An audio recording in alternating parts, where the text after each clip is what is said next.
sobre um tema que me é muito caro, Ernesto Nazaré. Mas para falar sobre Ernesto Nazaré de um novo ângulo. As pessoas vão ter conhecimento do verdadeiro perfil de Ernesto Nazaré, baseado na minha pesquisa e com provas documentais. O Ernesto Nazaré, carioca. O Rio de Janeiro, visto sob um novo ponto de vista, ou melhor, sob o ponto de vista tradicional, que tem de ser resgatado, e Ernesto Nazaré também, visto sob o ponto de vista original, desde o nascimento, menino, adolescente, jovem e, mais importante, na terceira idade, a obra que ele, até hoje, não viu o reconhecimento que merece. É uma honra para mim estar aqui depois do contato que eu fiz com o Coronel Nilo, retomando as atividades no Clube Militar.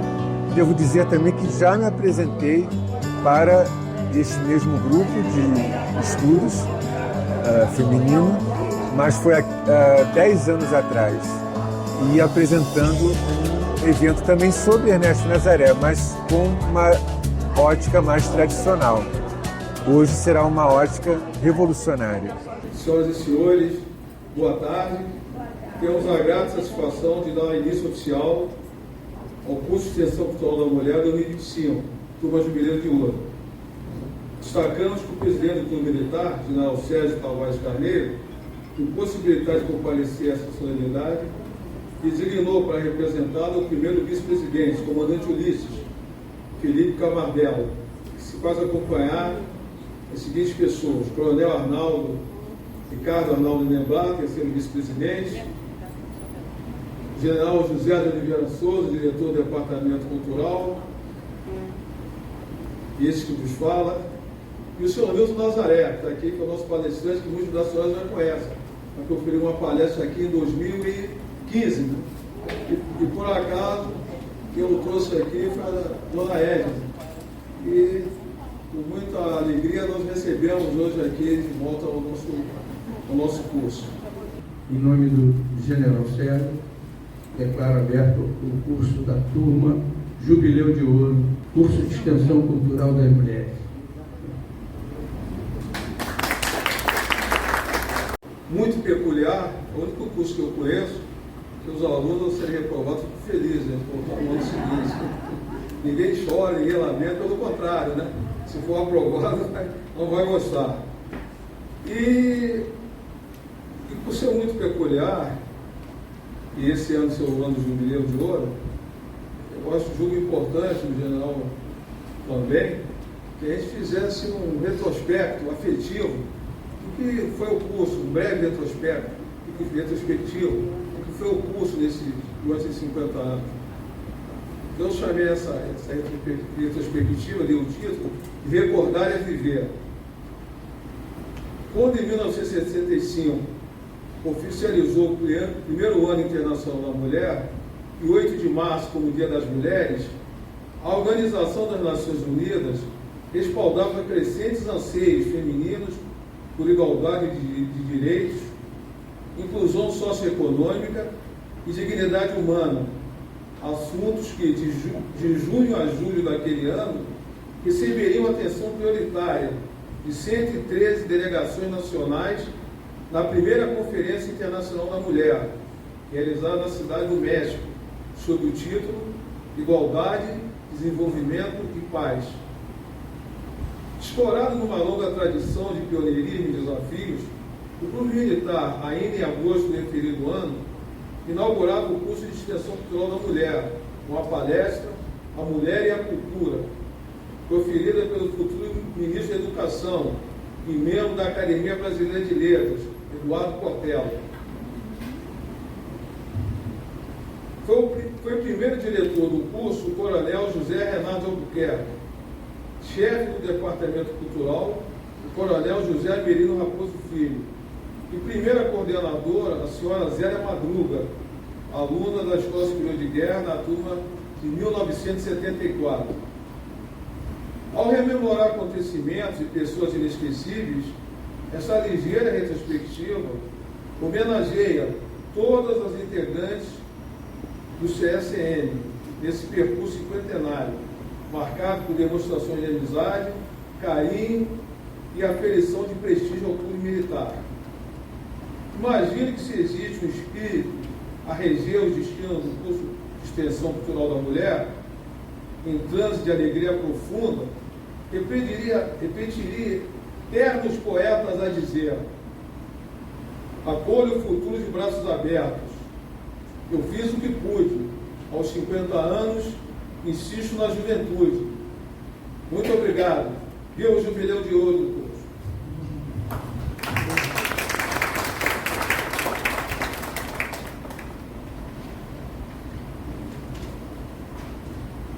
Eu passarei agora, então, a apresentação do nosso palestrante, o senhor Nilton Nazaré, por favor. Obrigado. É um prazer estar novamente neste palco do Clube Militar.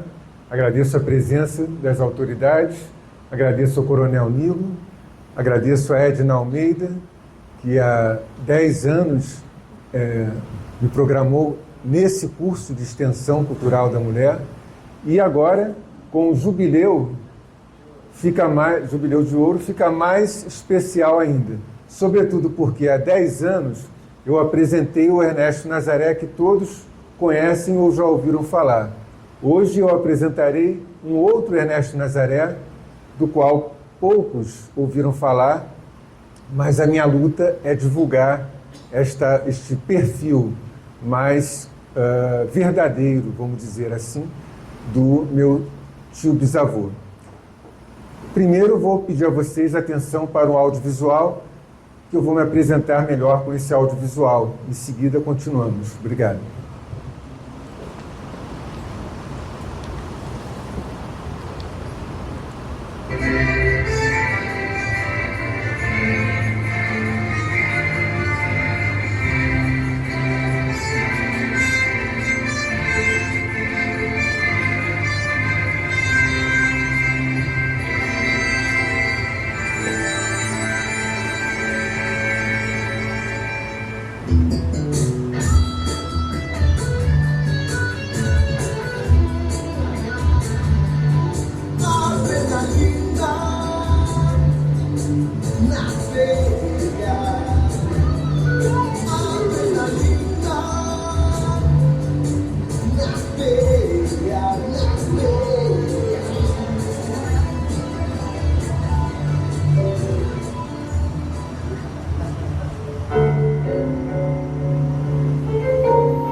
Para o espetáculo multimídia do pianista Nilton Nazaré para o projeto Música no Museu.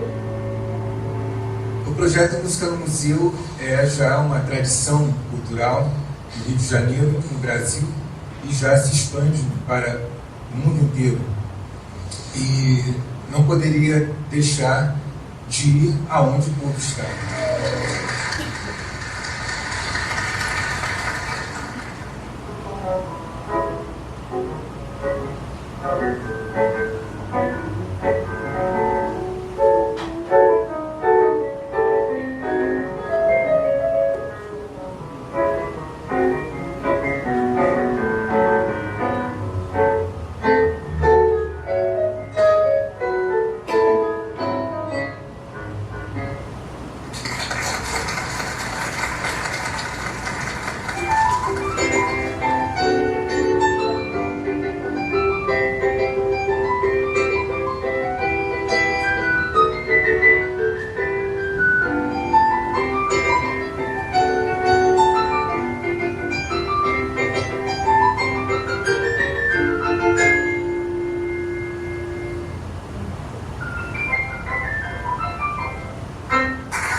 Bom, gente, vocês notaram que houve uma transformação, né, naquele pianista que vocês conheceram. Eu não toco piano há uns 5 anos, porque as atividades na academia são incessantes, mesmo no período de recesso que atravessei. Preparei a antologia que vai ser lançada agora em abril, no auditório do Sindicato dos Professores do município do Rio de Janeiro. Então, o trabalho de intérprete, ainda mais para o repertório de Ernesto Nazaré, Chiquinha Gonzaga, Zequinha de Abreu, Villa-Lobos, Carlos Gomes, que era o repertório mais destacado que eu tocava, esse repertório exige treino praticamente diário. Como diria, palavras atribuídas a Arthur Rubinstein, se eu deixar de estudar um dia, os meus colegas saberão. Se eu deixar de estudar 2 dias, quando eu me apresentar, os críticos saberão. E se eu deixar de estudar 3 dias, o público vai notar. Então eu não me atrevo mais daí para frente. Acho que 40 anos é um tempo suficiente como me dedicando ao piano, né? Então, atualmente eu sou compositor de obras de longa duração. A Regina, minha esposa, é compositora também. E no confinamento, quando a minha agenda de pianista e tecladista desabou repentinamente, né? Fiquei desempregado repentinamente, em março de 2020, o setor cultural foi duramente golpeado e eu tive que me reinventar. Não vou contar aqui a situação completa, mas no final das contas foi ótimo, porque inclusive nós nos casamos nesse período. Então o saldo do confinamento foi positivo. E fui levado pela Regina à Academia Pan-Americana de Letras e Artes, fui diretor social e logo me aclamaram a presidência, que eu não queria, mas diante das situações que se aproximavam com pessoas oportunistas, eu falei, bom, tem que me sentar nessa cadeira, não tem jeito. E estamos há 2 anos já nessa luta diária, né? Então, realmente, hoje eu me dedico às palestras e à composição. São atividades que eu posso fazer sem ter que carregar o piano literalmente, né? Eu carrego o piano apenas virtualmente. Bom, então, para entrarmos nesse clima do Ernesto Nazaré, já me apresentei, já dei o contexto, vamos ter que assistir mais um vídeo, depois eu vou iniciar a palestra efetivamente. É um vídeo que vai situar vocês no universo aonde Ernesto Nazaré deu os seus passos, literalmente.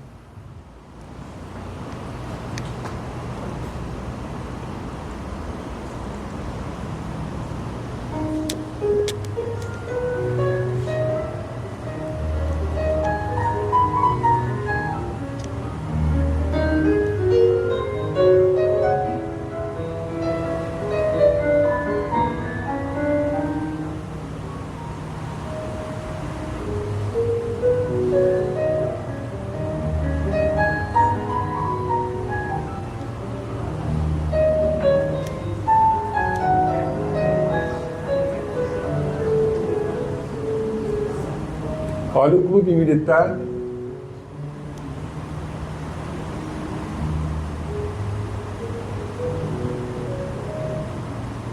De novo.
Bom, este era o cenário do pianista Ernesto Nazaré, né? Ele estava totalmente integrado neste cenário, inclusive pela sua personalidade. Então, vou abrir essa palestra com a interatividade, porque eu gosto muito que as pessoas participem, até se discordarem, mais interessante ainda, porque poderei defender mais acirradamente o meu ponto de vista. Então, vou lançar uma pergunta. Vou lançar uma pergunta logo para quebrar o gelo para alguém que eu sei que não vai se negar a falar. Coronel Nilo, com breves palavras, sintetizando, quem foi Ernesto Nazaré? Vou passar o microfone ao senhor. Pode vir aqui então, por favor.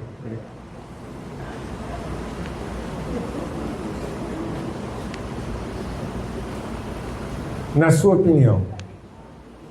Eu sei que isso é uma provocação no bom sentido, claro, do Milton, porque a ideia que se deu do Ernesto Nazaré, a persona do Ernesto Nazaré, né? Normalmente que a gente tem a visão, a persona é uma máscara, né? É uma máscara, a gente não conhece.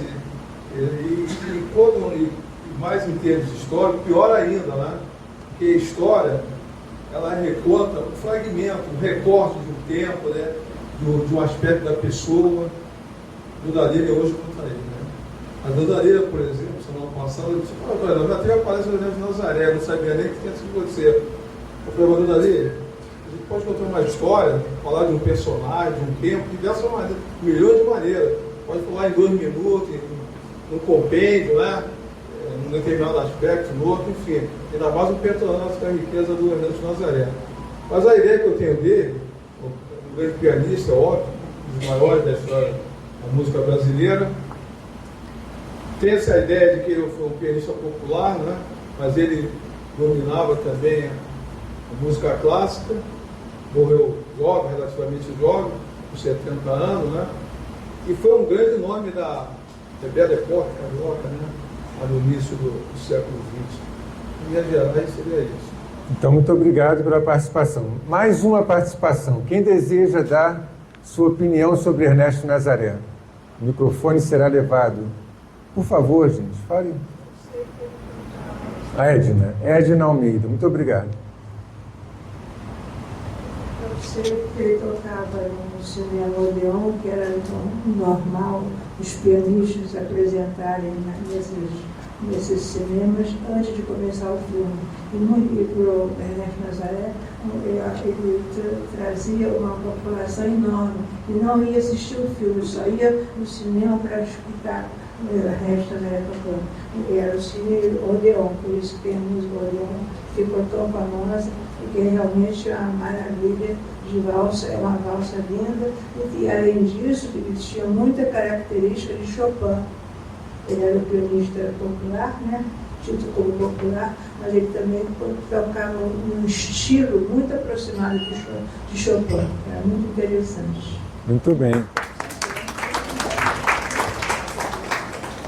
Então tivemos, muito obrigado. Então tivemos uma visão do Ernesto Nazaré, já dando spoiler, né? Mas a visão tradicional, e o complemento da atividade do Ernesto Nazaré, mas com um detalhe muito importante, fundamental: Chopin. Esse nome está definitivamente incrustado na mente do nosso compositor e pianista Ernesto Nazaré. Por quê? Vamos esquecer tudo que a gente sabe sobre Ernesto Nazaré e voltar no tempo. É a maneira mais honesta.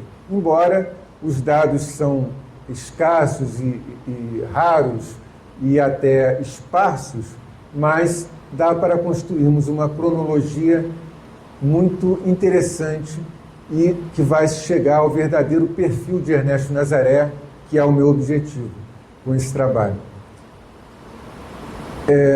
A família era classe média baixa. O pai, Vasco da Silva Nazaré, Vasco de Lourenço da Silva Nazaré, ele era funcionário aduaneiro, né, da alfândega do Cais do Porto, inclusive trabalhou até aos 90 e poucos anos nessa função. Não havia aposentadoria na época e ele ainda se sentia apto, foi aceito até os 90 e poucos anos. E a mãe era do lar, mas era pianista e tocava música clássica e tocava Chopin. O menino Ernesto cresceu. Aos 3 anos, a mãe não teve dúvidas. Ele era um pianista. E ela começou a alimentá-lo com o que ele tinha que aprender. Chopin, Liszt, enfim, todo o romantismo europeu. E ele ficou devidamente instruído. E quando ele tinha 10 para 11 anos, a mãe faleceu, a professora faleceu. Então, perdendo esse duplo apoio, ele ficou sujeito a, vamos dizer assim, a incompreensão do pai. O pai, que era mais rude, não enxergava possibilidade alguma do filho ser um artista profissional e se opôs frontalmente já nessa época. Ernesto Nazaré, já adolescente, já sabia que o pai não aprovava que ele fosse músico. E ele, que tinha dedicado a vida dele, ele teve muito poucas aulas formais. Os musicólogos esmiuçam, pesquisam, querem, mas não têm. Houve um amigo da família que vai ser muito importante, daqui a pouco eu vou dizer, o Antônio Madeira, que era pianista também, que dava instruções a ele, e por 8 aulas, segundo o testemunho do próprio Nazaré, ele foi orientado por um pianista americano. Isso é insignificante. Na verdade, Ernesto Nazaré, por mais que a musicologia não queira admitir, era um autodidata. E era um excelente autodidata, porque ele, segundo os testemunhos posteriores de grandes compositores e músicos e pianistas que o conheceram, ele era um pianista fora de série. Devido às circunstâncias financeiras, houve períodos que ele sequer tinha um piano em casa. Estudava um piano emprestado em casa de outras pessoas. E nem assim deixou de ser um valoroso intérprete do romantismo, de Chopin, Liszt e outros. Então, este é o Ernesto Nazaré.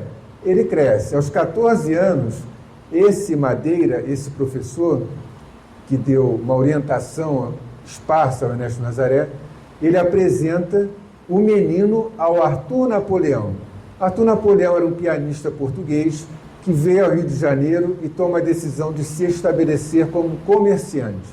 Então, na verdade, ele continua sendo um brilhante pianista, mas fundamentalmente assume o papel de comerciante.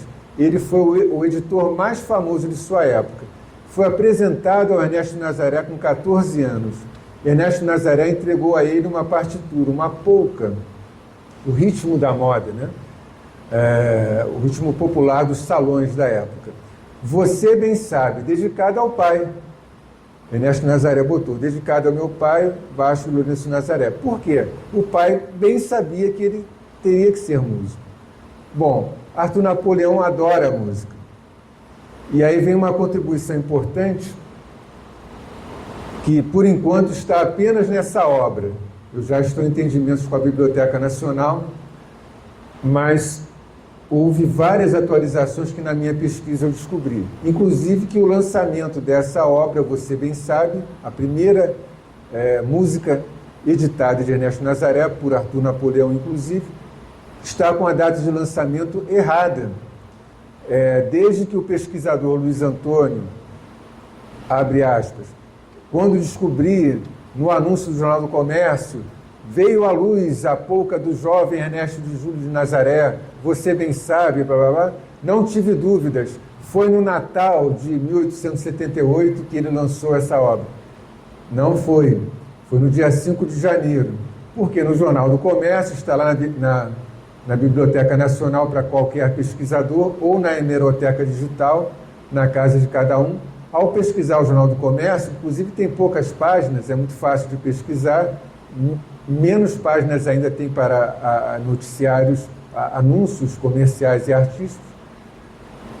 Constatei que esse mesmo anúncio veio à luz lá, foi no dia 5 de janeiro.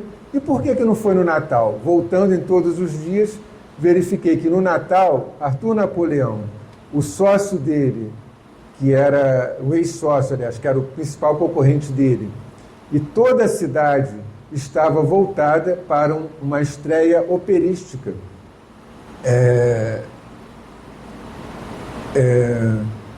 O Duquezinho. O Duquezinho era uma ópera cômica de um compositor francês e estava sendo levada à montagem carioca no teatro, concorrendo com a montagem anterior desse compositor. Ou seja, haviam 2 espetáculos de ópera movimentando o circuito das editoras de música, das casas de música, porque a única maneira de se ouvir música na época era tocando, né? Não havia não havia rádio, não havia... O disco ainda era uma invenção recente, então as casas de música prosperavam para o público que é aficionado pela música, né? Então, os anúncios do Arthur Napoleão e do concorrente dele eram exclusivamente para as partituras do Duquezinho. Seria um erro muito grande o Arthur Napoleão lançar um compositor desconhecido no Natal. Mas como o Natal é uma data marcante, não sei se propositalmente ou não, o pesquisador colocou lá que foi no Natal e todo mundo repete. Infelizmente, eu tenho que estragar essa festa, né? Porque não foi no Natal, foi no dia 5 de janeiro. E outras descobertas que também contradizem o que se sabe atualmente de Ernesto Nazaré. Mas o importante agora é ver essa evolução. Então, de 14 para 15 anos, ele vê sua primeira polca publicada. Vejam bem, o intérprete de Chopin compôs a polca. E ele já compôs dando um diferencial, polca lundu. Ele não compôs só mais uma polca, ele misturou com o lundu. No anúncio diz que é só polca, mas na partitura está polca lundu. Dedicado ao pai. Olha a complexidade da primeira obra popular de Ernesto Nazaré. Então, esse intérprete de Chopin, é óbvio que ele tinha cartas na manga que os outros não tinham. E logo ele se diferenciou dos demais compositores de polca, mesmo tão jovem assim. Demorou um pouco, mas quando ele completou 30 anos, ele torna-se um astro da música brasileira, lançando o primeiro tango que ele compôs, Brejeiro, que aí a polca já estava fora de moda. Ele teve alguns sucessos menores, mas é Brejeiro quem coloca Ernesto Nazaré no mapa, e até hoje é a música mais famosa dele no mundo inteiro, ao lado de Odeon, que por sinal não fez sucesso na época, hoje faz, devido a outras situações que eu vou falar depois. Então, esse jovem, agora um homem adulto, já aos 30 anos, que nunca deixou de ser aquele intérprete de Chopin, ele é aclamado como compositor de polcas e tangos e valsas. A valsa era uma espécie de elo entre a música erudita e o popular. Não deixava de ter o ritmo para dançar, porque na partitura não poderia deixar de ter a cadência, né? Tom, tim, tim, tom. Teria que ter, porque senão não era valsa, não se dançava. Estava preso a essa cadência, limitado por ela, mas conseguia colocar mais elementos eruditos. Então, esse compositor se vê num dilema. Ele é o intérprete de Chopin, e é isso que ele quer fazer, mas ele tem que sobreviver. O pai já o advertira na adolescência, e ele constituiu família cedo, ele já tem 4 filhos. Como ele vai ser intérprete de Chopin nesse contexto? Ele tem que continuar a ser o compositor de tangos e polcas, e os editores sempre exigindo mais. Acontece que pagavam pouco. Como Ernesto Nazaré não era um bom negociante, aliás, a maioria dos artistas não é, eu também me coloco nesse rol, ele atravessou a sua existência profissional sempre correndo atrás dos editores. Olhem que ironia, o maior compositor da música brasileira, naquele período, suplantando muito notadamente, suplantando todos os pares dele, ele estava sempre oferecendo as músicas dele aos editores, Arthur Napoleão e outros, porque havia um jogo, o qual ele dominava, o jogo não podemos pagar, não vende tanto, blá, blá, blá, e ele aceitava, tinha que sobreviver. E foi professor de piano, e tocou em saraus, e tocou em festas, e ocasionalmente fazia alguns recitais. E nesses recitais há provas documentais muito significativas, porque todos conhecem na musicologia, mas ninguém coloca isso em destaque. Eu estou colocando. Em todos os recitais dele, ele abre com peças de estilo, segundo ele grafa nos programas, que são, desde essa época, polonesa e outras. Essa obra polonesa, uma polonese no estilo de Chopin, jamais foi editada em sua época.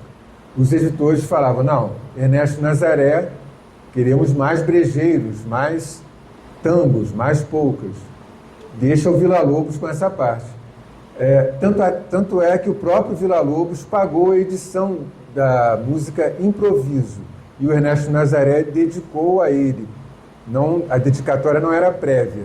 Devido a essa gentileza sensacional do Villa-Lobos, o Ernesto dedicou a ele. E depois, anteriormente, o Villa-Lobos havia dedicado ao Ernesto Nazaré os Choros número 1. Então foi uma retribuição, mas motivada também por essa gentileza do Villa-Lobos. Foram mais 3 ou 4 obras editadas na época por circunstâncias excepcionais. Por exemplo, a Marcha Fúnebre de Ernesto Nazaré, lindíssima, sem melodia, só com progressão de acordes, ela foi editada em São Paulo, quando ele fez uma excursão. Os editores do Rio não quiseram saber. Então, essa disposição de Ernesto Nazaré em continuar apresentando ao vivo esse repertório se intensifica a partir do encontro com Arthur Rubinstein. Essa é a linha divisória. Em 1918, ele, já na casa dos 50 anos, ele se encontra com o polonês, o maior intérprete de Chopin na época, segundo minha opinião, até hoje, um intérprete sensacional, com o qual as músicas ganham vida muito diferente dos outros intérpretes. Arthur Rubinstein, ainda jovem, fugia da guerra, né? Estava acontecendo a guerra, a Grande Guerra, e ele estava excursionando na América do Sul. Ao passar pelo Brasil, levaram o Rubinstein ao Cinema Odeon. Lá ele viu uma segunda temporada do Ernesto Nazaré.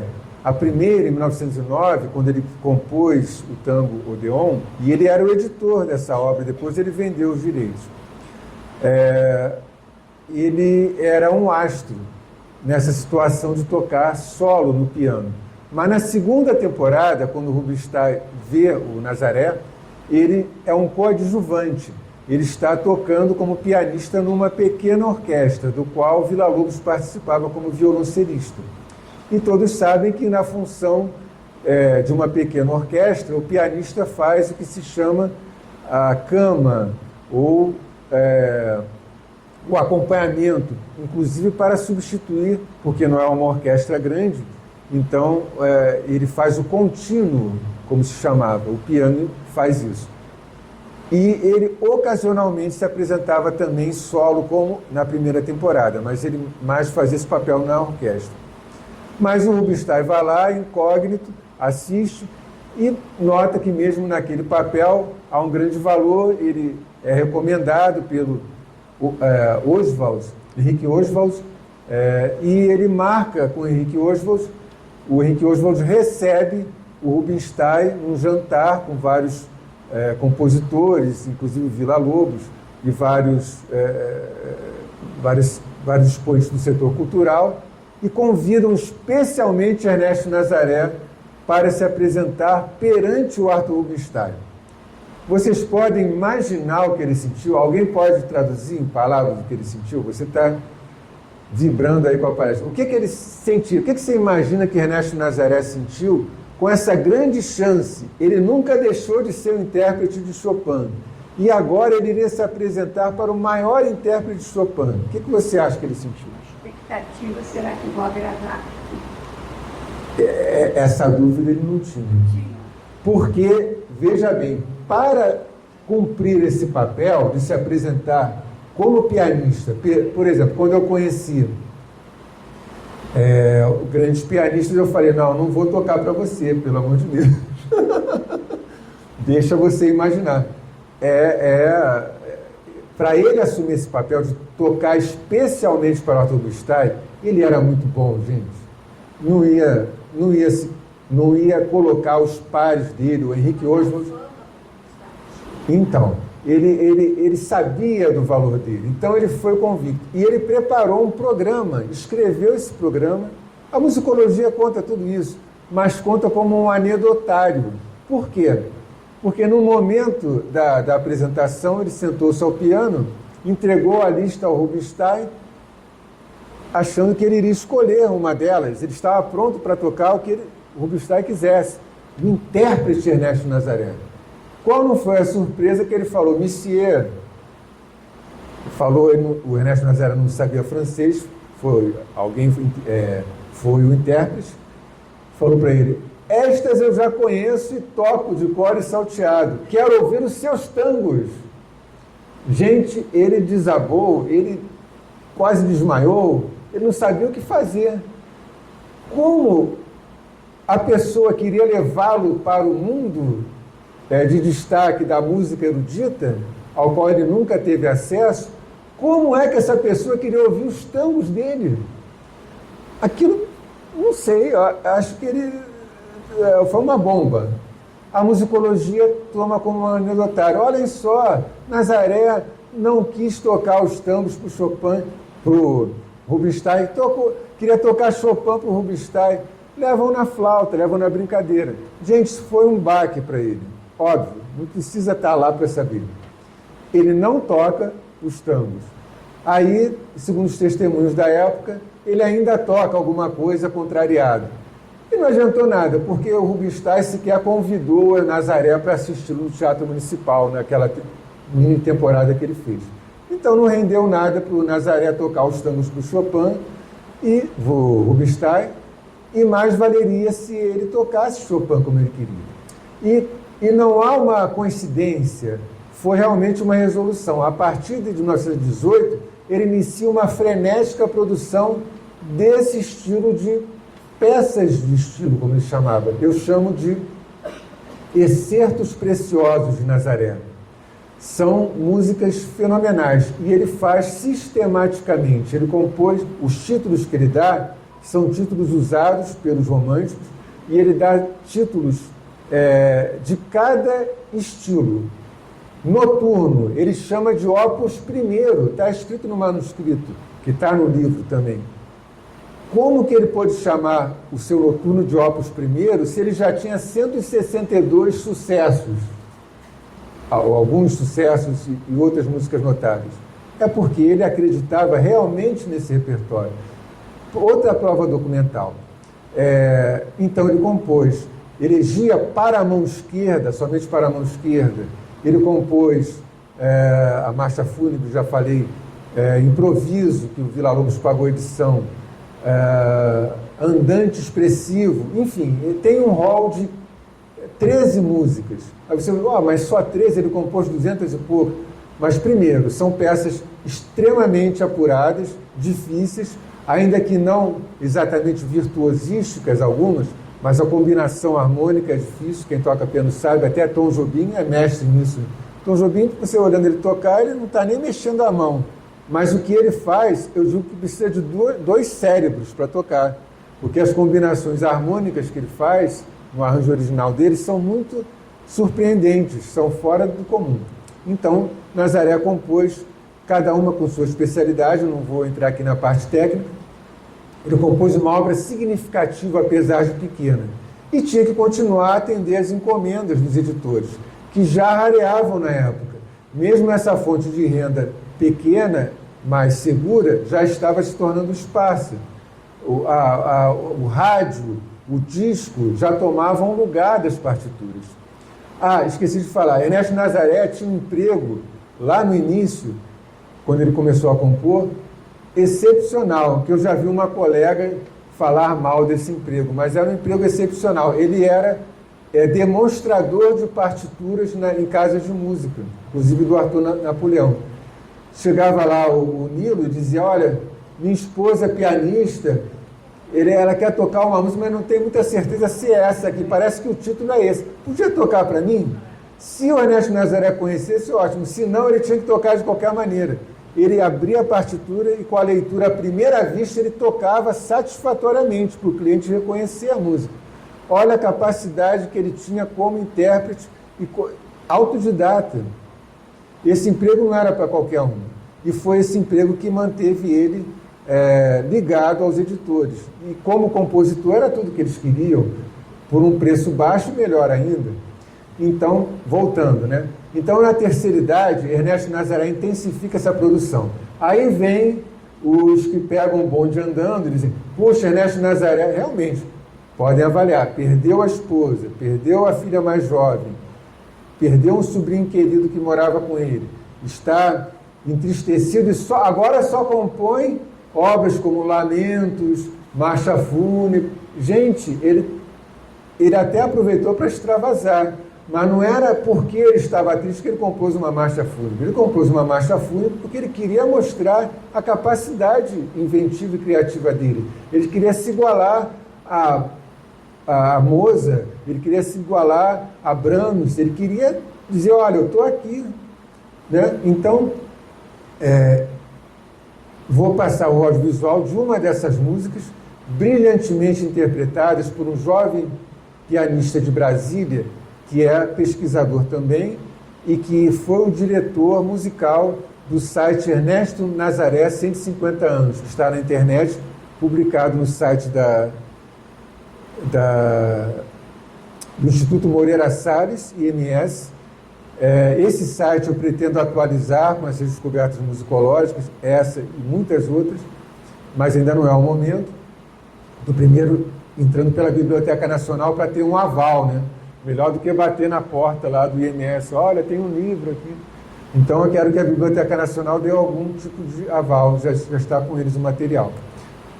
Então o Alexandre Dias, eu costumo, até falei para ele por telefone, eu costumo dizer que para o Alexandre Dias, o dia tem 240 horas, porque ele faz muita coisa em pouco tempo. Ele não só colocou esse site do Ernesto Nazaré brilhantemente atualizado, como também fez um trabalho semelhante com Pixinguinha, com Zequinha de Abreu, com Henrique Alves de Mesquita e outros compositores, Chiquinha Gonzaga e outros compositores, para o IMS também. Então vocês vão ver o Alexandre Dias apresentando Polonesa. Já posso adiantar, quem adquiriu o livro, que eu irei autografar ao final, vai ter mais detalhes, mas posso adiantar que por causa dessa polonesa, o que viria a ser o último recital de Ernesto Nazaré no Rio de Janeiro, ele foi abordado por um pintor polonês, Bruno Lechowski, que simplesmente, emocionado, ao final da obra, beija efusivamente Ernesto Nazaré. O cronista JFG não diz aonde foi o beijo, mas eu acho que foi nos lábios, né? Foi na boca, porque beijou efusivamente o compositor. E ainda foi, até porque nos países eslavos o beijo na boca entre homens existe essa tradição. Foi ao salão anexo, onde expunha, pegou um dos quadros e entregou ao Nazaré, presenteou a ele. Então, essa reação de um artista, gente, os artistas geralmente são muito céticos em relação ao outro artista, né? Não gostei, mais ou menos. Essa reação que o Bruno Lechowski teve, como polonês, ao ouvir uma música que um brasileiro diz que é polonesa, para mim é outra prova documentada pelo JFG. E só temos isso até os nossos dias porque um romeno chamado Nicolas Alagemovitz tinha aqui na Cinelândia, acima do atual Amarelinho, um estúdio fotográfico e um estúdio de apresentações musicais. Era o Estúdio Nicolas e a Sala Pleyel, onde ele tinha um piano Pleyel que ele conseguiu da fábrica, cederam a ele pela importância que ele já tinha no setor cultural, e lá ele recebia artistas e recebeu Ernesto Nazaré nesse recital. Então essa junção de 3 expoentes internacionais, o romeno, o polonês e o brasileiro, deixam claro que Ernesto Nazaré merece o destaque de ser apontado como o brasileiro, o compositor brasileiro, que fez música internacional. Ou seja, não vamos jogar o Odeon e Brejeiro fora, mas olhem para isso aqui. Não é uma exceção. Essa obra de Ernesto Nazaré é a vida dele. E essa música que vocês vão ouvir, ele tocou, está documentado, ele tocou desde 1907, porque essa ele já tinha composto antes, e não foi editado, ele se desiludiu e não compôs até encontrar Rubinstein, aí é que ele intensificou. Ele tocou de 1907 até 1930, e veio um musicólogo me dizer que era um experimento. Que experimento é esse que ele toca quase 3 décadas? Claro que isso não era um experimento, isso era a vida dele. Vamos ouvir Polonesa com Alexandre Dias.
quero ouvir a plateia.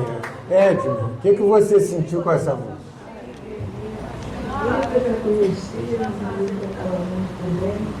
E antes de ficar tão doente, ele tocava também para esse repertório do Ernesto Nazaré.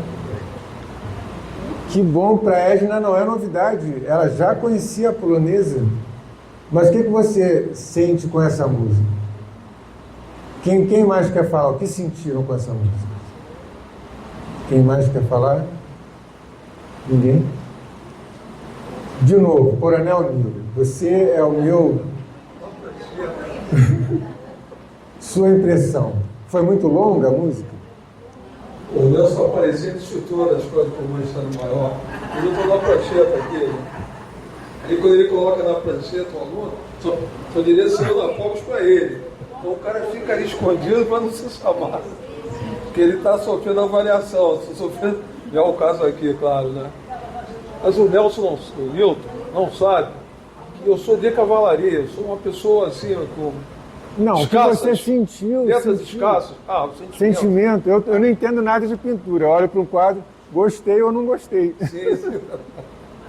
Não, é linda. Eu achei que linda. Achou muito longa? Não, muito pelo contrário.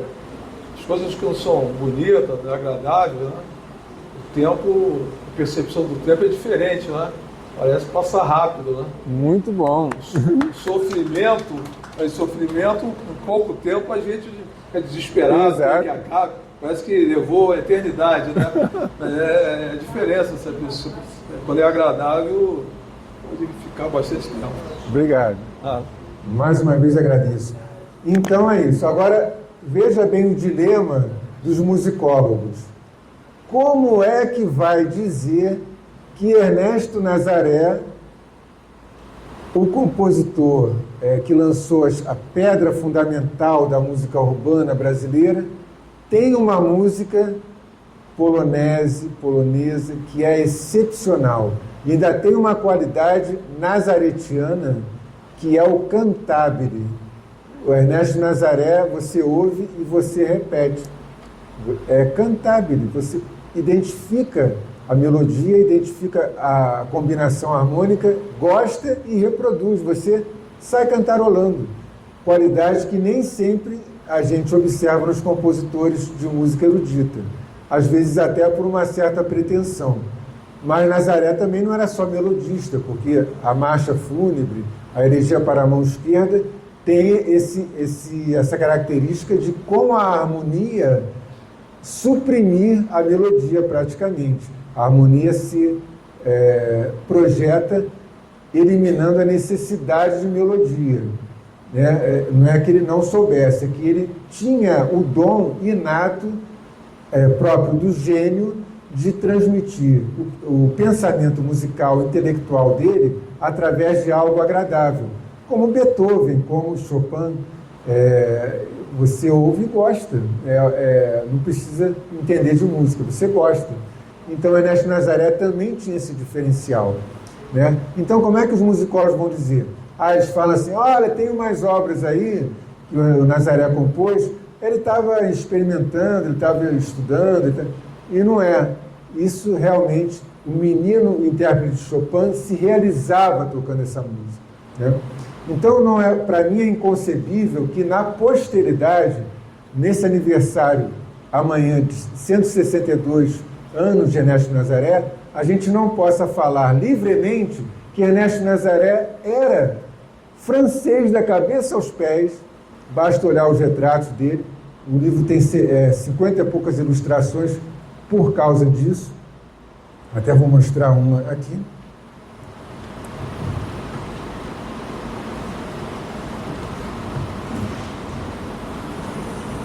Esse senhor aqui, Ernesto Nazaré adolescente, e aqui ele jovem, quase 40 anos. Esse senhor aqui é carioca só porque estão escrevendo embaixo, mas na verdade ele poderia ser europeu, se não fosse a pele um pouco menos clara, né? Mas ele se vê como um europeu. E nesse cenário da Avenida Central, ele está muito à vontade. A Avenida Central que hoje é amplamente criticada, né? Quando os filhos, os netos de vocês entram na universidade, na antropologia, eles não, que foi muito errado e que o Pereira Passos foi muito errado. Olha, é lógico que não foi justo. Mas o que seria do Rio de Janeiro se não fosse essa Avenida Central, gente? O que a gente tinha para mostrar? O cortiço que era? Então não há cabimento, né, nesse tipo de visão. E Ernesto Nazaré não cabe nessa visão progressista que querem nos impor. Aliás, ultimamente fizeram um circuito Ernesto Nazaré que começa justamente onde ele nasceu, no Morro do Pinto. Aí vai um esclarecimento. O chamado Morro do Pinto, não há desdém nenhum em nascer no morro, mas não era como se imagina hoje, né? Era uma ladeira, um comerciante adquiriu os lotes e esparsamente ele construiu casas e alugava essas casas. A família, o Vasco, pagava o aluguel. Acho que é Gamboa o bairro, é um dos bairros. Santo Cristo. Ainda hoje é a Ladeira do Pinto. E na época tinha outro nome, não me recordo. Então, quando fala que o Ernesto Nazaré nasceu no Morro do Pinto, a gente logo vem à nossa cabeça que ele seria um morador da comunidade. Não é nada disso. Ele morava numa ladeira com casas esparsas e que a família pagava aluguel, uma conotação totalmente diferente. Mas, por conta disso, dessa distorção, hoje temos o circuito Ernesto Nazaré, que começa na ladeira do Pinto e vai pelo bairro ali do Cais do Porto, né? Querendo empurrar para a população, para o povo, que Ernesto Nazaré era um compositor afinizado com, quem sabe, as causas, né, progressistas. E não era nada disso. Ele não era republicano. Quando eu digo que ele não era republicano, eu estou dizendo que ele era monarquista? Não. Eu estou dizendo que ele era normal. Ou seja, o que era o normal? Nós tínhamos um imperador, Dom Pedro II, que era muito querido, que era um mecenas da arte, que era intelectual, que era sábio, viajava o mundo inteiro, era respeitado no mundo inteiro, e todo mundo gostava do Pedro II. Havia as exceções. Aí vamos no terreno da política.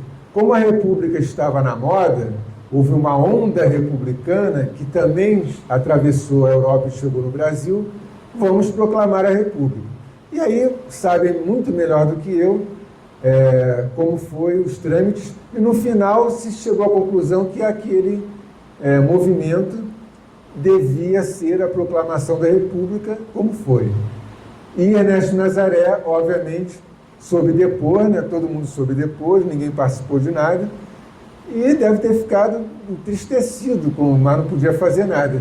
A única coisa que ele pôde fazer foi, mesmo com os parcos recursos, a parca capacidade financeira que ele tinha, foi contribuir com um donativo para a construção da estátua, a primeira de Pedro II em Petrópolis, anos depois. E aí vem outra parte muito significativa na minha pesquisa e no meu livro.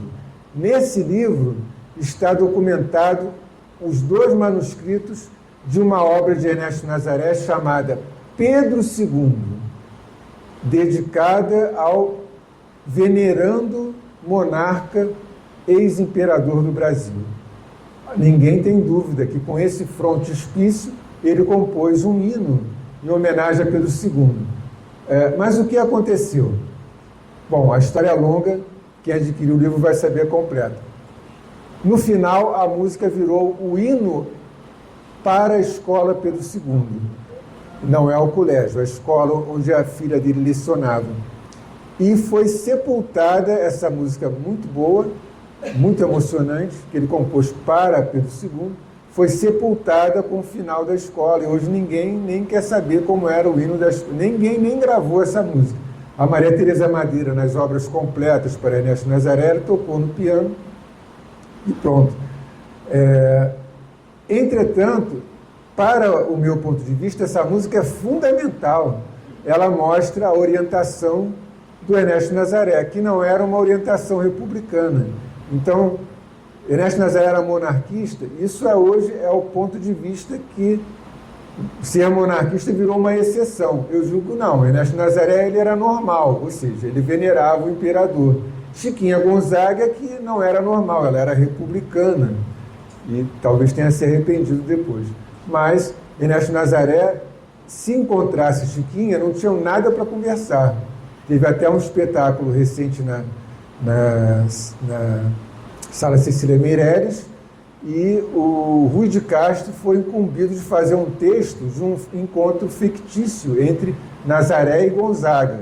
Eu não sei como foi, eu não assisti ao espetáculo, foi a Lanzelotti, a cravista que idealizou esse espetáculo, mas eu não creio que não haveria nenhum diálogo, talvez um boa tarde entre dentes, porque eram pessoas totalmente diferentes. Chiquinha Gonzaga, sim, ela merece ser aclamada como a rainha do tango.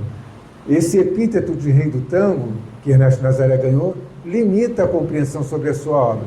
Chiquinha não, ela queria ser realmente a rainha do tango, ela trabalhava junto à camada mais popular, nos teatros de revista e nas operetas. A vida dela era essa, o objetivo dela era esse. Ela veio da elite e tinha afinidade com o povo. Ernesto Nazaré, ao contrário, ele veio de uma família classe média humilde e tinha total afinidade com a elite, né? Então isso precisa ficar bem claro para que Ernesto Nazaré deixe de ser enigmático. Apesar de lançar as pedras fundamentais da música popular brasileira, ele não tinha essa afinidade, é claro, tudo documentado. E ele queria estudar em Paris, mas a família não conseguiu mandá-lo para Paris. E depois tem um episódio muito marcante na vida dele, que ele sai chorando do Teatro Municipal, onde ele nunca se apresentou como rei. Não é bom ser rei do tango, mas vê se ele se apresentou no Teatro Municipal. Não, porque ele era o rei do tango, ali não era o lugar dele. Quem estava lá no palco, está aqui no...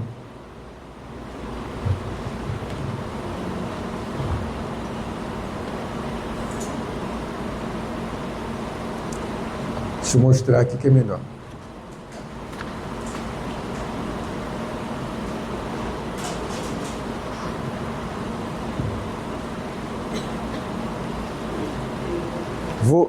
Vou ler porque achei significativo esse trecho. Naquele dia 1º de maio de 1930, Ernesto Nazaré sentou-se à plateia, e olhou embevecido, isso tudo é o escritor, tá? Que está dando essa visão, eu estou me colocando no lugar do Ernesto Nazaré. E olhou embevecido para o grande móvel negro ao centro do palco. E certamente aplaudiu a entrée da pianista Guiomar Novaes, consagrada como a maior intérprete mundial ao seu instrumento. Ele estava aos pés dela, porque ela estudou em Paris, depois foi morar em Nova York. Então, ela tinha condição de estar naquele palco. Pular aqui. E quando Novaes levou as mãos em direção ao registro grave do teclado para atacar a famosa introdução das oitavas em aproximação cromática, não foi a polonese de Chopin, mas a sua amada polonesa, a música que o compositor carioca, surdo, imaginara ouvir. Então ele queria que ele fosse o interpretado, que ele fosse o autor interpretado pela sensacional pianista Guiomar Novaes. E ele sai aos prantos do Teatro Municipal. Isso é mais um anedotário impiedoso. Até o Tarek de Souza anedota sobre isso, que Nazaré já estava surdo e já não estava muito bem, saiu, interrompeu o recital de Guiomar Novaes, saindo aos prantos, chorando, fez uma vergonha, né? E não era nada disso. Certamente ele estava ali em alfa, né? E por que ele sai chorando? E por que ele diz, eu queria ser Guiomar Novaes? Não sei se ele disse isso ou não, mas por que ele teria dito? Porque, na verdade, ele queria que a Guiomar Novaes interpretasse a polonese dele, a polonese que ele tocou até o final da vida. Então, essa visão do Rei do Tango não traz benefício artístico para Ernesto Nazaré depois de um certo ponto. Ele é o melhor de uma faixa. A partir dali, ele não pode ultrapassar, ele não pode subir ao palco do Teatro Municipal, porque ali é o lugar onde são interpretados os mestres do romantismo, o que ele nunca haveria sido. Mas, mesmo sem ter permissão para sê-lo, ele, no seu íntimo, compôs 13 obras que o habilitariam, hoje, na posteridade, a ser reconhecido como esse compositor desse nível. Então, vamos ouvir mais uma obra desse nível. O famoso Noturno, que tem ali um manuscrito original, escrito com a letra dele, Noturno, opus 1º, com 162 músicas editadas. Acho que não tem maior prova documental do que essa, do próprio compositor dizendo isso. Vamos ouvir Noturno. A filmagem é muito boa.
O pianista é jovem, eu não guardei o nome dele.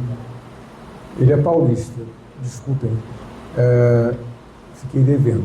Bom, eu acho que não preciso dizer mais nada. Eu acho que esse noturno já é suficiente para colocar Ernesto Nazaré em um panteão de compositores de música internacional, para o nome dele estar inscrito em enciclopédias. E por que ele não desenvolveu essa obra? Por culpa das circunstâncias. Por que ele não editou essas obras? Para quê? Se não ia haver promoção, não ia haver público. Ele ia investir dinheiro numa edição, pagar impressão, pagar o copista, né, a tipografia, e não ia ter resultado. Ou seja, não houve um investimento da indústria cultural da época, se é que podemos chamar assim, ainda que inicial, mas havia empreendimento. Não houve investimento desse setor no compositor Ernesto Nazaré, porque ele teria que ser, até o fim, o rei do tango. E eu acho que ele merece uma segunda oportunidade por tudo que ele acreditou. Agora, eu não sou contra o tango, tanto que agora que vou mostrar um tango que é um enigma. Ernesto Nazaré ele falava muito pouco, e é um enigma musical, uma charada musical. Eu explico, no livro está mais detalhado. 2 episódios. Primeiro, muito comentado pela musicologia, porque Mário de Andrade, quando se fala em Mário de Andrade, todo estudante, né, já entra na faculdade sabendo que Mário de Andrade é a referência. Então, como é que eu posso ter a ousadia de contestar Mário de Andrade? Mas eu contesto, porque de Ernesto Nazaré ele não entende nada. E ele foi chamado para ser um palestrante, um conferencista, como se chamou, para abrir a apresentação de Ernesto Nazaré, que excursionou durante quase um ano em São Paulo, 11 meses, já tinha 60 e poucos anos de idade, ou seja, uma coisa fisicamente muito cansativa, mas ele valeu a pena, né? E ele foi fazer essa excursão. E no programa que os amigos, os fãs dele de São Paulo conseguiram para ele se apresentar, estava o Teatro Municipal. E aí vem uma coisa muito interessante. Está no livro também o manuscrito de Nazaré se justificando. Escreveu um parágrafo ou 2 antes de apresentar a lista do repertório. Em todo o repertório dessa excursão, ele começou com as peças de estilo, com a polonesa, com o noturno. Não, noturno não. Ele nunca tocou o noturno, misteriosamente ao vivo. Com a Elegia para a Mão Esquerda, com várias obras desse tipo. Depois ele passava para as valsas e depois os tangos. Era sempre assim, era o roteiro que ele fazia. As músicas mudavam, mas as partes eram assim definidas. E no Teatro Municipal ele só tocou tango. E isso isso é escondido pela musicologia, porque seria muito fácil prever o que aconteceu. E o que aconteceu? Não foi lá o Mário de Andrade fazer a palestra, já estava programado que o Mário de Andrade ia fazer a palestra, isso não foi casual. Então, como é que o Mário de Andrade ia fazer uma palestra cooptando o Ernesto Nazaré para o nacionalismo que ele defendia, se em seguida o Ernesto Nazaré tocasse isso? Polonesa, noturno, elegia, não ia dar certo. Alguém ia estar mentindo ali, o Mário de Andrade está mentindo.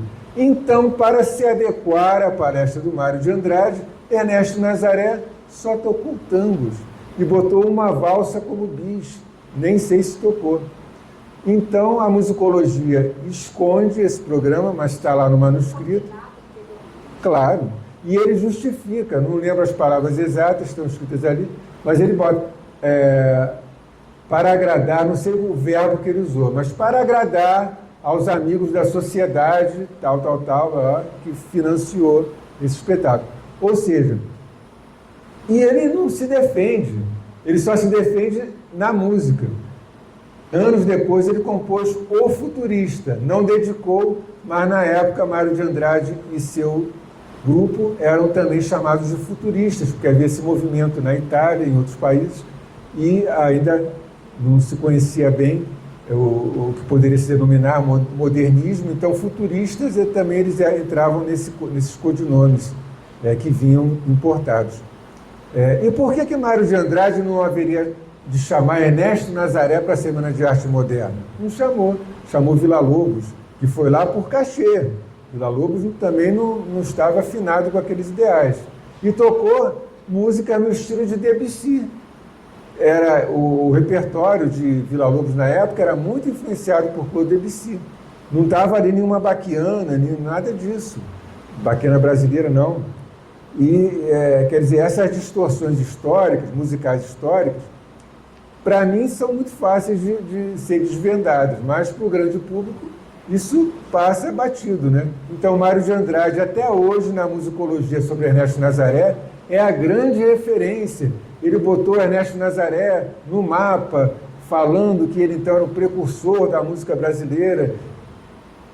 Tudo errado. Ele igualou Ernesto Nazaré com Marcelo Tupinambá, com Chiquinha Gonzaga, quando Ernesto Nazaré não tinha nada a ver com esses compositores. Ele era totalmente diferenciado, por isso que ele era melhor. É ruim falar assim, talvez até seja antiético, mas é preciso falar assim para que se chegue numa média, pelo menos, né? Então, vamos ouvir um tango brasileiro de Ernesto Nazaré, que ele é uma charada. Esse tango ele nunca tocou ao vivo, nessa parte de tango, né? E eu digo que o motivo era o seguinte: o andamento que ele sempre recomendava, e que às vezes vinha na partitura, era mais lento, um andamento em torno de 100 ou menos, 90, 100 mínimo igual a 90 batidas por minuto. E as pessoas começaram a gravar assim, as primeiras gravações foram assim, e não repercutiu, teve 2 ou 3 gravações e a música ficou abandonada nos anos 60 em diante.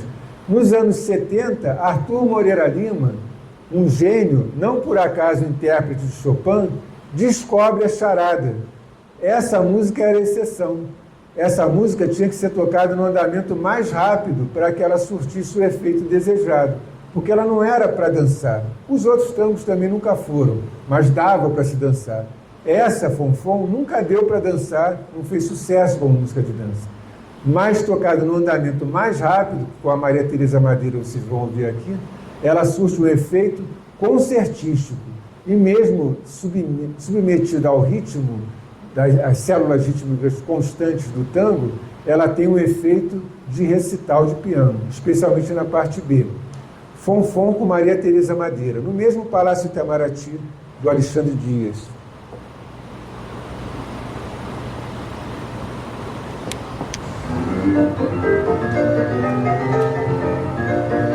Não dá para dançar nesse andamento, né, Regina? Mas é para ouvir.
Bom, eu poderia falar aqui mais muitas horas, mas acho que já demos o nosso tempo, né? Então, essa é a luta que coube ao sobrinho bisneto.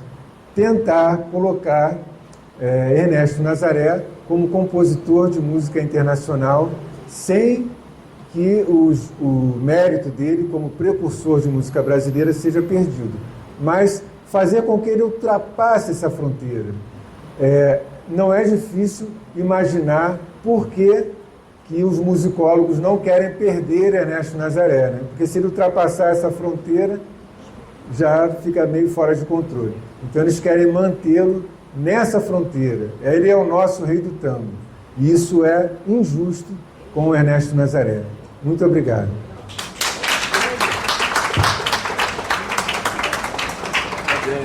Obrigado. Desculpe, coronel. Eu combinei com a Edna. A Edna fez a gentileza de me trazer um presente maravilhoso. E eu disse, não me entrega agora não, me entrega no palco. Claro. Então, por favor, Edna. Nota 10.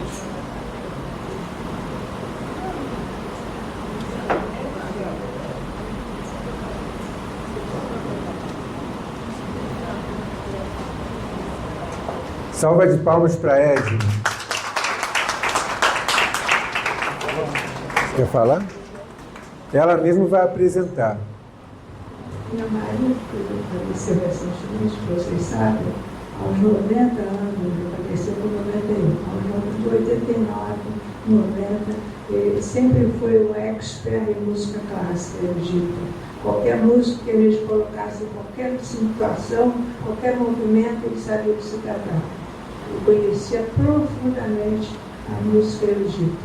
Então ele se dedicou, como ele já estava muito doente, ele quis deixar para os colegas, para os amigos dele, ele tinha muitos amigos pianistas, ele tocou desde pequeno. Então ele queria deixar um trabalho que ele fez, que se dedicou profundamente, e eu ajudei muito, pesquisando na internet todas as biografias daquelas personagens.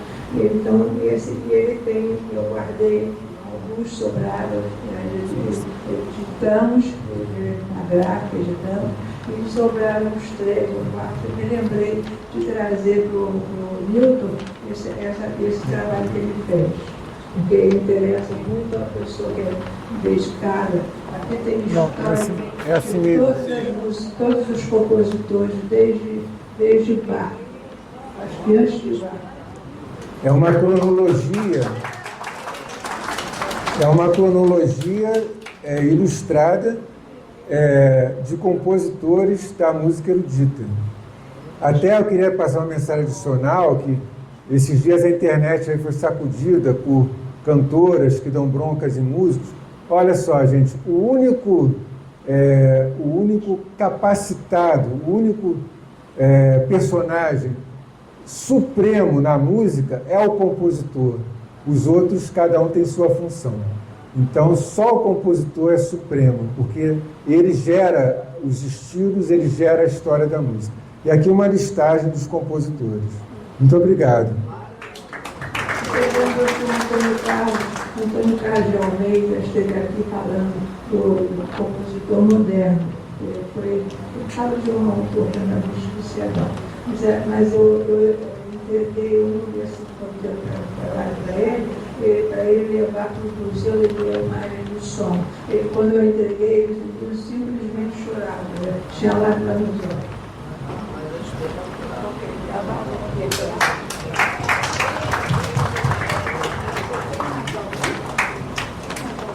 Bom, eu queria dizer que semana passada nós tivemos o nosso reencontro musicado, né?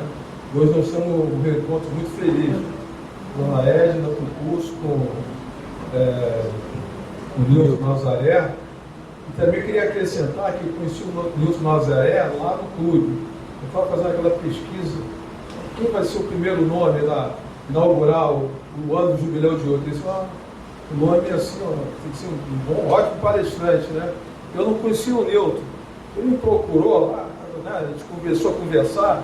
uma conversa que era para ser, sei lá, de 10, 15 minutos, nós ficamos mais de 2 horas conversando. É. Aí eu falei, não, esse é bom. Ele conversou sobre vários assuntos, ele não conhece só o Ernesto Nazaré, ele tem uma cultura geral baixíssima. Inclusive, ele derrubou até no futebol, que eu achava que conhecia futebol. Eu estimei com ele que o campeão de 1912 tinha sido o Flamengo, não foi o Botafogo. Paysandu. O Paysandu, O aliás. Botafogo foi na alternativa, a Liga Alternativa. O Paysandu lá do clube Paysandu, dos ingleses, que eu achava que só tinha sido o clube de cricket, era sempre futebol, né? Era um dos melhores. É um dos melhores. Porque eram jogadores ingleses. Os ingleses, é isso mesmo. E ele falou, eu fui pesquisar, tive que dar um braço a torcer. Então, eu acho que a palestra do Milton, ela foi muito ampla, né, muito rica.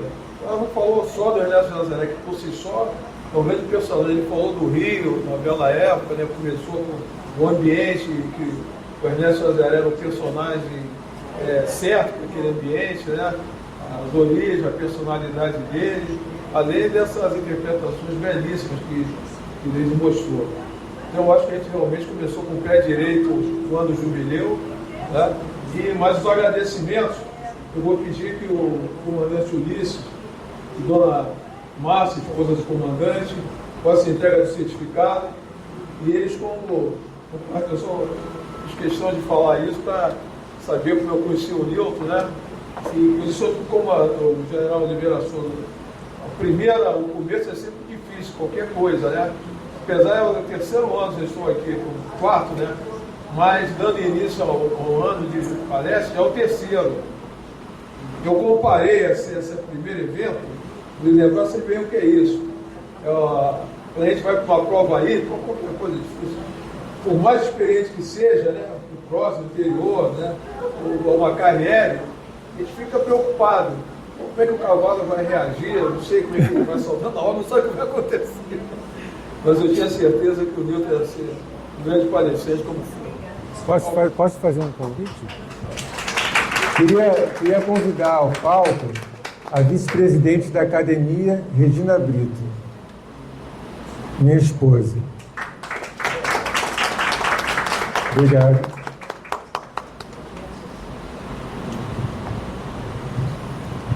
Comandante Ulisses. Senhora, eu gostaria de realmente, gostei muito da palestra. Muito obrigado.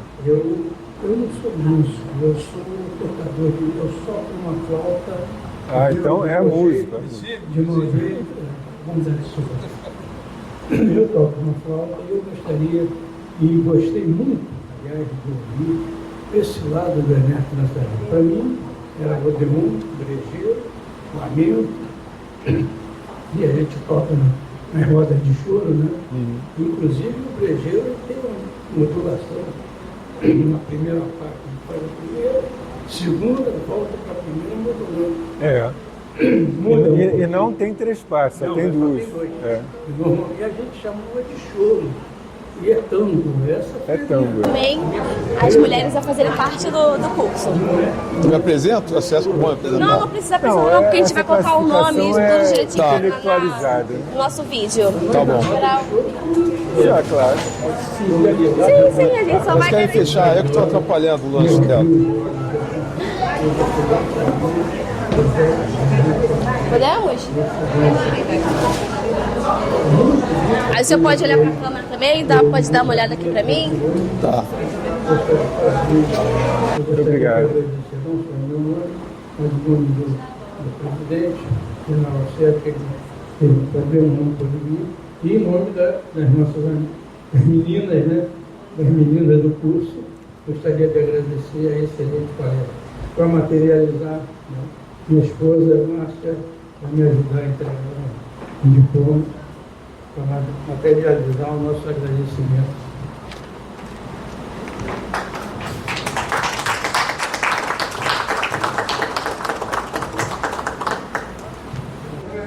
Sempre foi muito gratificante em todos os sentidos, não só pelo conhecimento, pela extensão cultural propriamente dita, como também pela recreação, pelo convívio com os colegas. No tempo que eu entrei, nós éramos todos mais jovens, Então era muito divertido, né? Poucas acompanhantes, todas muito mais jovens. Hoje em dia todo mundo mais velho, inclusive eu, com dificuldades físicas inclusive.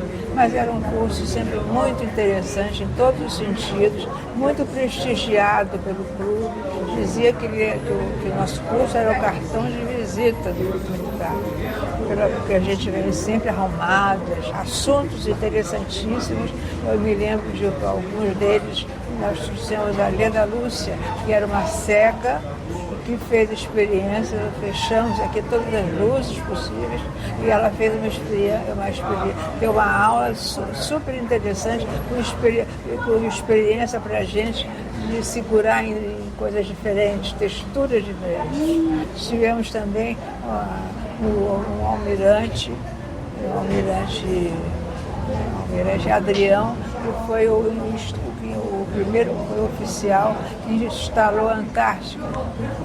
Então ele veio aqui não como almirante, ele veio como contador da história da instalação da Antártica.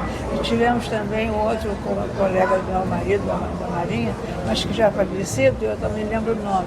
Ele veio falar sobre os faróis em torno do Brasil. Então eram assuntos que a gente não tinha conhecimento. Então, por exemplo, a igreja do Carmo, que era uma igreja frequentada por Dom Pedro e a Leopoldina, nós fomos visitar e soubemos ali que o mar chegava até aquela igreja. Por quê? Porque eles mantiveram no assoalho uma grade que a gente vê o mar chegando. Então, por ali você vê, quer dizer, nunca a gente ia poder saber uma coisa dessa. Bom, a importância do curso de Extensão Cultural da Mulher para o clube é fundamental, né? Eu tenho a impressão que é a atividade mais longeva existente no clube militar. Ele estava muito associada, muito vinculada ao clube. O clube foi pioneiro nessa iniciativa de criar um curso de extensão cultural para as mulheres, já na esteira da criação do Ano Internacional da Mulher e da data de 8 de março, que foram oficializadas em 1975 pela ONU. E no dia 5 de agosto aconteceu a primeira palestra, aula inaugural, com o então ministro da Educação e depois imortal da Academia Brasileira de Letras, Eduardo Portela. Nós temos as melhores expectativas que nesse ano o curso ganhe novas alunas que venham assistir a nossas palestras, pode vir assistir uma palestra para se ver se gosta do ambiente, né? Se tem interesse na programação. Nós estamos aqui de portas abertas. Esse foi um pouquinho do nosso curso de extensão cultural da mulher, a turma Jubileu de Ouro. Convidamos você, mulher, a fazer parte do nosso curso e expandir ainda mais os seus conhecimentos. As aulas acontecem sempre às quartas-feiras e as inscrições continuam abertas aqui na sede Lagoa.